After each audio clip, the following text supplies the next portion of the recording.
ganito yung sitwasyon ngayon gabi, no?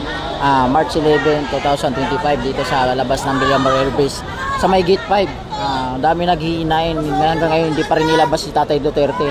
At may lumabas na report sa Instagram ni anak niyan, Kitty Duterte. Ayun nga ay nakatusok ng dextrose.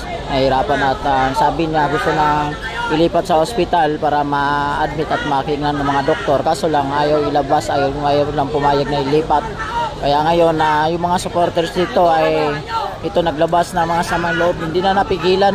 Ayan dito at ang mga mainstream media nandito napaginitan. Kaya ito yung sitwasyon nito 6:40 ng gabi, no. Ayan, andito nakamonitor din natin mga mahal kapulisan. Samutay kayo.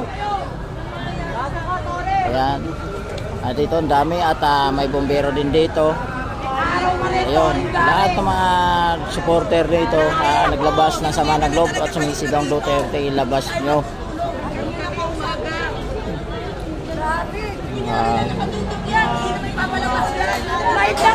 Ayan ang sitwasyon ngayong oras na to. Thank you so much.